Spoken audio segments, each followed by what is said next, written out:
옛날 얘기 하나 해드릴게요. 중국 초나라 위왕이 월나라를 공격하기 위해서 계획을 세웠습니다. 왕의 계획을 들은 장자는 왜 월나라를 공격하려고 하십니까? 라고 물었습니다. 왕은 월나라의 정치가 문란하고 병력이 약해졌기 때문이라고 말했습니다. 장자는 말했습니다. 사람의 지혜는 눈과 같은 것입니다. 눈은 백보 앞을 내다보지만 가까운 자기 눈썹은 보지 못합니다. 현재 왕의 군대는 전쟁에서 2번 패했습니다. 그리고 많은 영토를 잃었습니다. 그만큼 군사력이 약해진 것이죠. 장교들이 영내에서 약탈을 일삼고 있는데 관리들은 잡아내지 못하고 있습니다. 그만큼 정치가 문란해진 것입니다. 군대가 약하고 정치가 문란해진 것은 월나라와 똑같습니다. 그래서 사람의 지혜는 눈과 같다고 말씀드린 것입니다. 왕은 장자의 말을 듣고 계획한 것을 모두 그만두었습니다. 이처럼 사람은 자신을 객관적으로 보는 것이 어렵습니다. 사무엘하 11장을 보면 다윗 왕은 부하장수 우리아를 사지로 내몰고 그의 아내 밧세바를 왕비로 삼았습니다. 그러나 다윗은 자신의 잘못을 느끼지 못했습니다. 하나님은 나단 선지자를 다윗에게 보내 이야기 하나를 들려주었습니다. 한 성읍에 2사람이 있는데 한 사람은 부하고 한 사람은 가난합니다. 부한 사람은 양과 소가 많고 가난한 사람은 작은 암양 한 마리를 품고 기쁘게 살아갑니다. 그런데 어느 날 부자에게 손님이 찾아왔는데 자기 양과 소는 아까워서 가난한 사람의 작은 암양을 뺏어다가 손님을 대접했습니다. 다윗 왕은 나단 선지자의 이야기가 끝나기도 전에 화를 내면서 하나님을 두고 내가 맹세하는데 그 사람은 죽어 마땅하고 빼앗은 양에 대해서는 4배를 갚아야 할 것이다 라고 말했습니다. 그 이야기를 들은 나단 선지자가 말했습니다. 죽어 마땅한 사람이 바로 왕이십니다. 그 말을 들은 다윗 왕은 하나님 앞에 무릎 꿇고 참회하며 회개했습니다. 다윗 왕이 평소 얼마나 현명하고 정의롭고 지혜로운 사람이었습니까?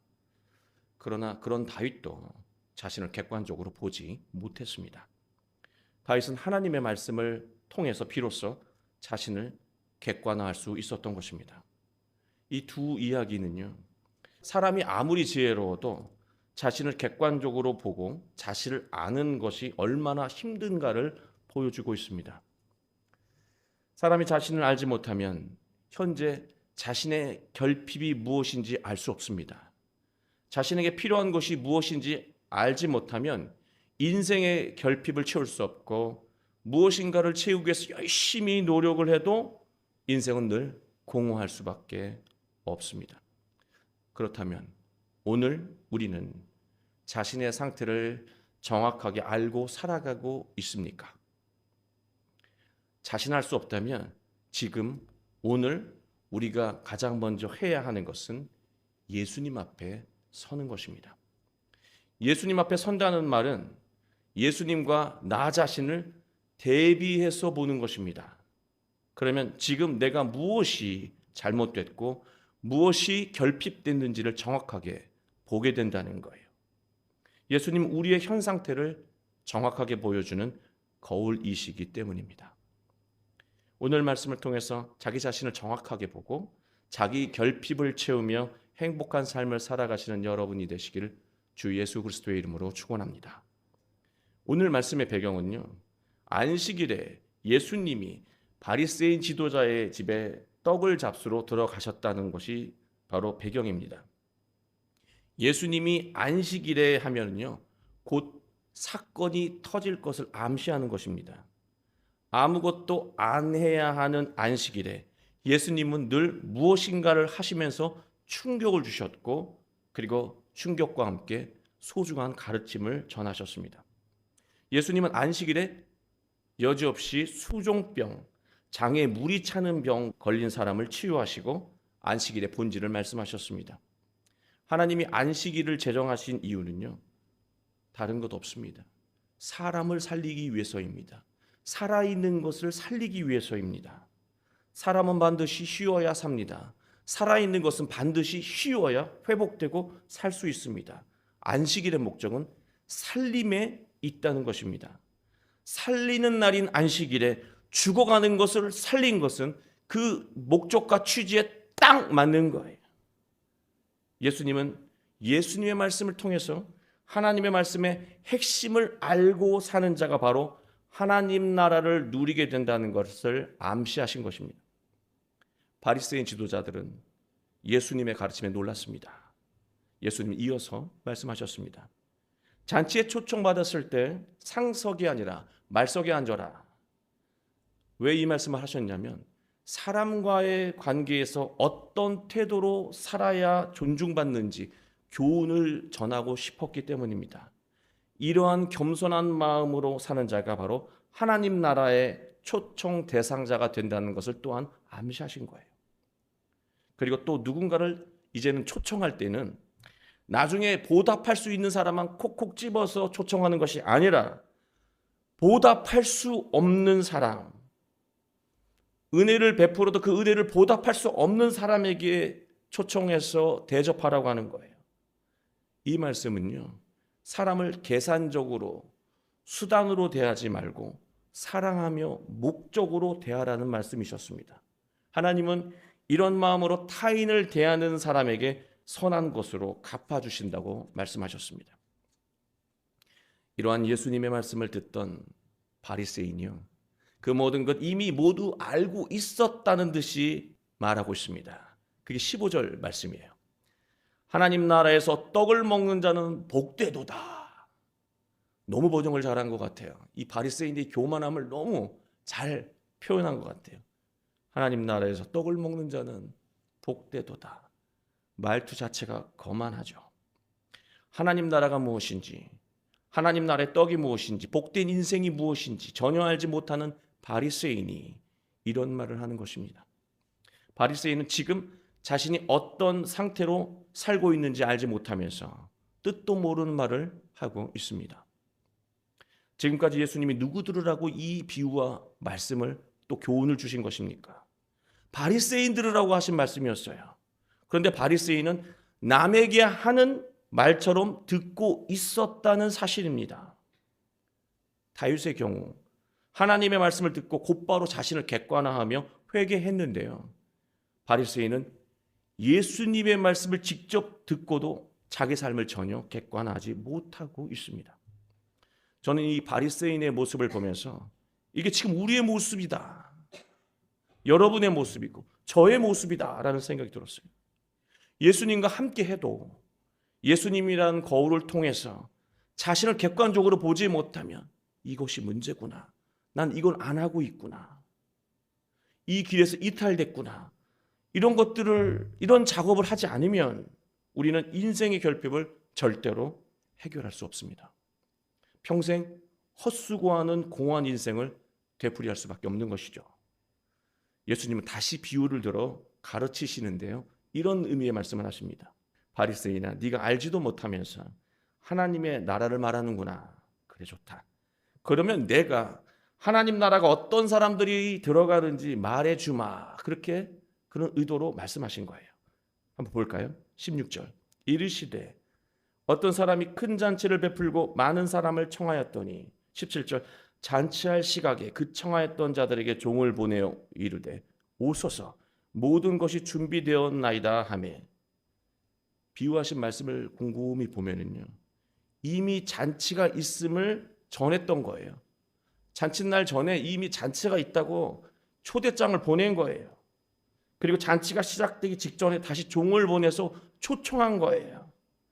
횟수로 보면 2번 초대한 겁니다. 그런데 초청받은 사람들의 대답이 놀랍습니다. 18절. 다 일치하게 사양하며, 다 하나같이 사양하고 있다는 거예요. 이 사양하다라고 하는 파라이테오마이라고 하는 단어는요, 거절하다, 그리고 피할 길을 찾다라는 의미를 가지고 있습니다. 처음 잔치에 초대 받은 이후에 잔칫날까지 그 사이 시간이 있지 않았겠습니까? 그 사이에 잔치에 갈 수 없는 이유가 생긴 것입니다. 잔치보다 더 중요하게 여겨지는 일이 자기 일상에서 일어난 거예요. 첫 번째 사람은 밭을 샀기 때문에 아무래도 나가보아야 하겠다고 말합니다. 이 아무래도라고 번역한 단어가 아난케라고 하는 헬라어인데요. 이 단어는 필요성이라는 의미를 가지고 있습니다. 밭을 산 사람은 지금 자신에게 필요한 것은, 자신이 해결해야 하는 이 결핍은 밭을 점검하는 일이라고 말하고 있는 거예요. 그리고 19절 두 번째 사람은요, 소 5겨리를 샀다. 이 겨리라고 하는 단어는 암수쌍입니다. 따라서 소 10마리를 산 것입니다. 10마리의 소를 시험하러 가야 해서 못 간다는 거예요, 잔치에. 시험하다라고 하는 이 도키마조라고 하는 단어는요, 정밀하게 검사하다는 뜻입니다. 소를 산 사람은 지금 자신에게 필요한 것, 자신이 당장 해결해야 하는 결핍이 소를 검사하는 일이라고 여긴 것입니다. 20절 세 번째 사람은요, 나는 장가 들었으니 그래서 가지 못하겠습니다 라고 답하고 있습니다. 그런데 여러분, 세 번째 이 장가 든 사람은요, 태도가 앞에 두 사람과 완전히 달라요.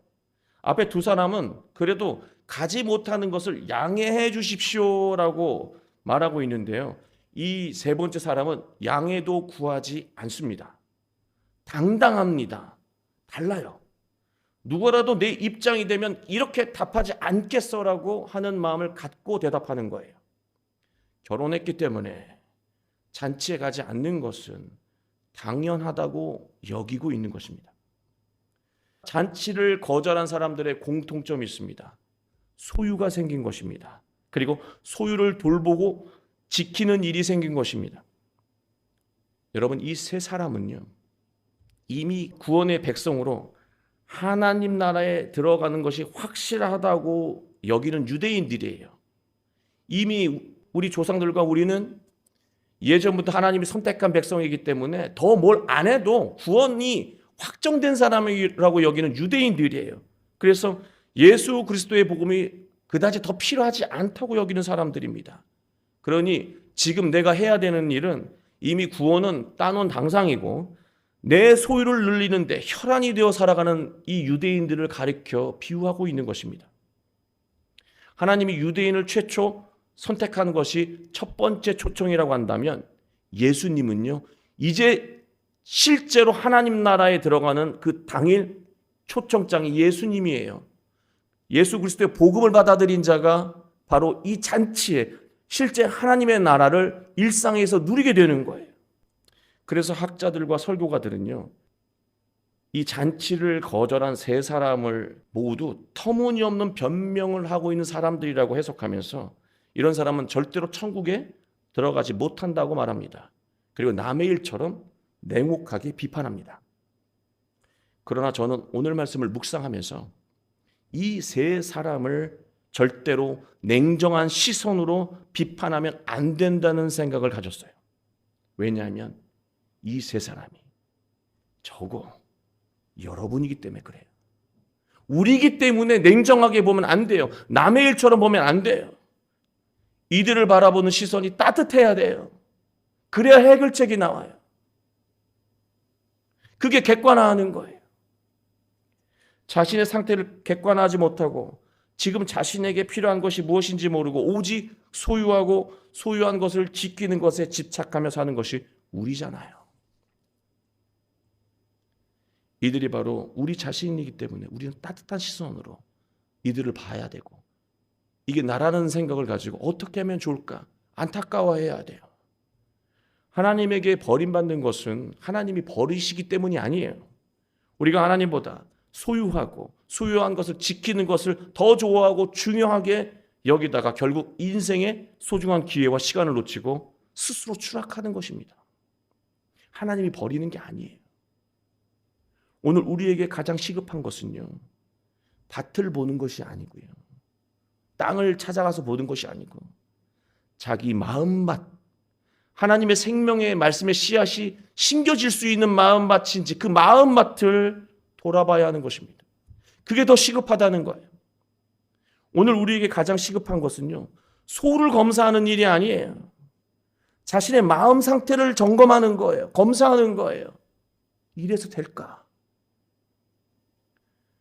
우리가 결혼했다면, 가정을 이루었다면 이래서 가족을 부양하고 지키는 것은 맞아요. 그러나 가정을 제대로 지키고 싶다면 가장 먼저 해야 하는 것은 예수님을 통해서 영적으로 바로 서는 것이라는 말씀입니다. 예수님은 비유를 이어가십니다. 21절. 주인은 이들을, 유대인이겠죠, 괘씸히 여기시고 종에게 명합니다. 빨리 시내 거리와 골목으로 나가서 가난한 자들과 몸 불편한 자들과 맹인들과 저는 자들을 데려오라. 이 구절이요, 제대로 해석하지 않으면요, 오늘날 심각한 일이 터집니다. 조심스럽지만 주석가들, 설교자들 신중하게 해석 안 하더라고요. 이 구절을 말씀대로 그냥 읽어버리면 하나님이 장애인을 차별하는 것처럼 그렇게 이해할 수 있습니다. 하나님이 마지못해서 장애인들이라도 천국에 채워야겠다라고 하는 분으로 이해할 수 있어요. 큰일 날 해석이에요.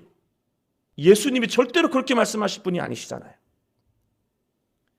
가난한 자들, 불편한 자들, 맹인들과 다리를 저는 자들, 이 사람들을 육적인 상태를 비유하신 것으로 본다면 그냥 몸이 정말로 약하고 환경이 어려운 분들이에요. 그러나 이 사람들의 표현이 영적인 상태를 비유하신 것으로 본다면 해석은 완전히 달라집니다. 삶의 환경과 무관하게 영적인 가난함을 느끼는 사람이라면, 그래서 진리의 말씀을 갈급하는 사람이라고 한다면 이건 완전히 다른 해석이죠. 예수님은 산상수훈에서 마음이 가난한 자가 복되다고 말씀하셨잖아요. 그런 가난한 자들이에요. 또 봉사하고 헌신하는 일이 선한 것인 줄 알지만 영적으로 온전하지 못하고 연약해서 늘 번번이 선한 일을 못해온 것을 안타까워하는 자, 저는 선한 일에 대해서 정말 무능하고 무력한 사람이에요. 꿈쩍도 못한 사람으로 살아왔습니다. 저 그런 사람이었습니다. 그렇게 고백하는 사람들, 완전히 다른 사람이죠. 그리고 스스로 인생을 보는 눈이 없어서 저는 영적인 맹인으로 살아왔습니다. 사람들은 저를 똑똑하다고 말하지만, 판단력이 있다고 말하지만 저는 완전히 영적인 맹인입니다. 자녀의 아픔을 전혀 느끼지 못하고 보지 못하고 배우자의 슬픔을 전혀 감지하지 못하는 그런 영적인 맹인이에요. 멀리 있는 가난한 사람은 도우면서 바로 곁에서 눈물 흘리는 사람은 전혀 감지하지 못하는 그런 눈이 먼 사람입니다 라고 여긴다면 완전히 다른 해석이죠. 또 영적으로 바로 서지 못해서 제 인생은 늘 쩔뚝쩔뚝 저는 인생처럼 그렇게 살아왔습니다. 성경에서 그런 인물 나오잖아요. 야곱. 오직 소유에만 열정적으로 인생을 소비하다가 야복강가에서 환도뼈 맞고 다리 절잖아요. 그건 뭐냐면요, 은혜도 받았지만 지금까지 살아왔던 내 인생이 절름발이 인생이었구나, 영적으로 깨달은 거예요. 이들은 모두 예수님의 말씀을 생명의 말씀, 구원의 말씀으로 받아들일 수 있는 영적인 준비를 마친 사람들이에요. 천국 잔치를 누릴 준비를 마친 사람들이에요. 예수님 말씀 주십시오. 다 받아들이겠습니다. 다 행하겠습니다. 따르겠습니다. 변화되겠습니다. 정말로 새롭게 되기를 제 자신이 먼저 원합니다. 말씀 주십시오. 천국 준비가 다 마친 사람이에요. 우리가 예수님이라는 거울 앞에서 자신을 최대한 겸손히 볼 수 있다면 이들처럼 예수님의 부름을 거부하지 않고 하나님의 나라를 누리게 된다는 것입니다. 그러나 22절은 여전히 잔치자리가 남아있다고 말합니다. 이런 현상이 왜 일어나는 것일까요? 이렇게 좋은 생명, 능력의 말씀, 복음을 주시는데, 잔치를 초대하는데 왜 아직도 자리가 남아있는 것일까요? 세상에는 자신을 객관화하며 자신의 결핍을 느끼는 성숙한 사람이 분명히 있습니다. 신앙이 없더라도요. 그런 사람 있어요. 그러나 예수님의 복음으로 결핍을 채우는 것이 아니라요, 세상의 철학과 지혜와 사람들의 조언과 방식으로 그 결핍을 채우려고 한다는 것입니다. 바로 예수님을 모르는 이방인들이죠. 바로 이방 선교의 중요성을 말하는 구절이기도 합니다. 그러나 이것을 오늘날로 말하면요, 심리학자, 상담가, MBTI를 통해서 자신을 객관화했다고 판단하고 사람들의 조언으로 그 결핍을 채우려고 하는 사람들이에요. 기독교인도 이런 사람들 많아요. 예수님보다 MBTI를 더 신봉하는 사람 많다고요. 그래서 신앙생활을 해도요, 결핍이 채워지지 않아요. 예수님은 이런 사람들을 데려오라고 강하게 말씀하고 계십니다. 데려와서 예수님을 통해서 인생에서 하나님의 나라를 맛보게 만들어라. 그러나 우리가 앞에서 천국을 거절하는 사람처럼 복음으로 결핍을 채우려 하지 않기 때문에 우리는 가족들을 데려오지 못해요. 친구들을 데려오지 못합니다. 내가 천국 맛을 보지 못했기 때문에 그래요. 24절에서 예수님은 단호하게 말씀하셨습니다. 너희가 앞에 세 사람처럼 살면 인생에서 하나님의 나라는 절대로 맛볼 수 없을 거야. 사랑하는 교회 여러분, 하나님은요, 우리가 결핍된 채로 공허하고 불행하게 사는 것을 원하지 않으셔요. 부족함이 없는 인생, 만족감으로 가득한 인생을 살기 원하십니다. 오늘, 지금 우리는 예수님 앞에 서야 합니다. 예수님과 나를 대비해야 돼요.